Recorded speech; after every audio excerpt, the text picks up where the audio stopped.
Start.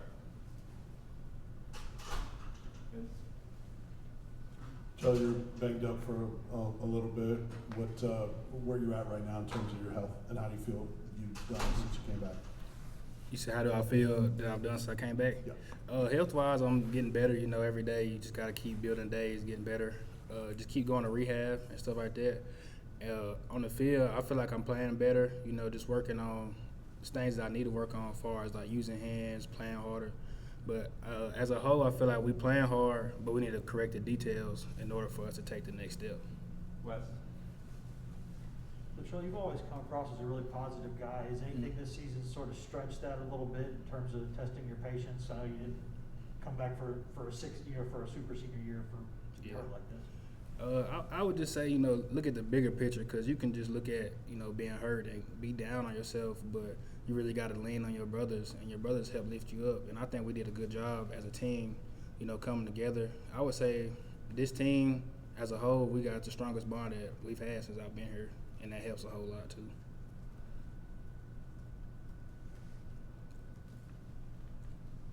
You guys have been pretty good against the run, against running backs more so than against quarterbacks. Why do you think in that area you guys have been pretty stout this year? I know in practice, like our main focus, in order for to play at your best, you got to make teams one-dimensional. So first, you need to cut out the run. So I think that's our main focus: cut the run out. But as far as containing the quarterback, we still got to get better at that. So each day of practice, we just continue to get better.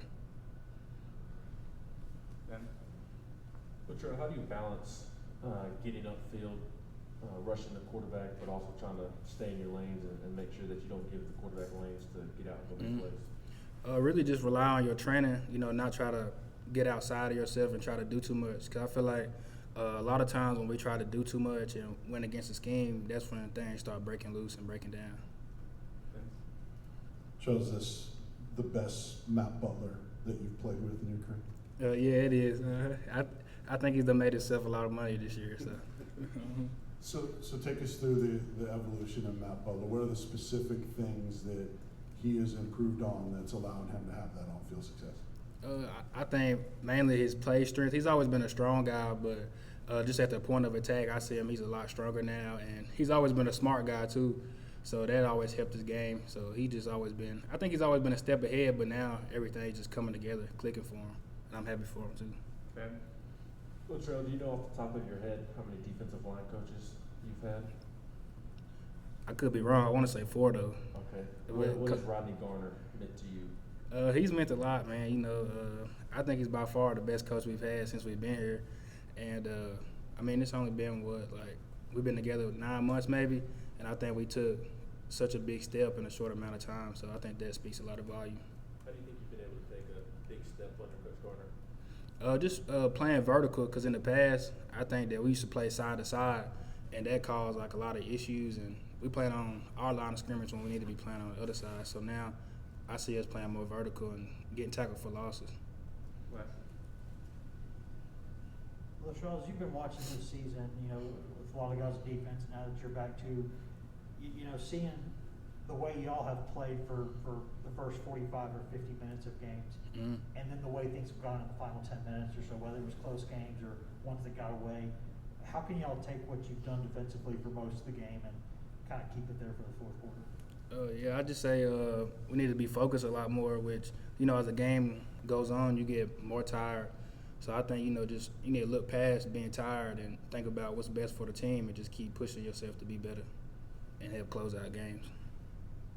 Latrell, you talked about how strong a bond is with this team. Why do you think that's the case?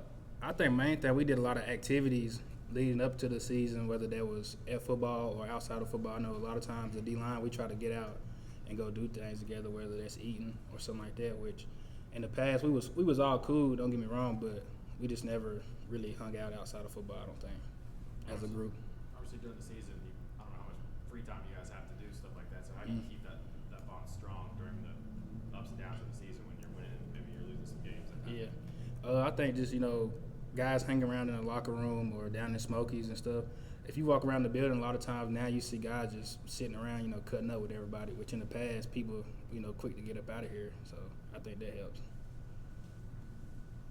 Latrell, we heard a lot from you guys during the camp and leading up to the season about Byron Young and how good he had looked. Now we're starting to see it on the field. What do you think started to click for him, and what did you see from him Saturday night? Saturday, I think that was his best game he's done played so far. So, what I see from Byron, just the more he gets in there, the more plays he's making, the better he's getting. More for Latrell? All right, thanks, man. Appreciate it. Appreciate it. Appreciate you. Thank you, Latrell.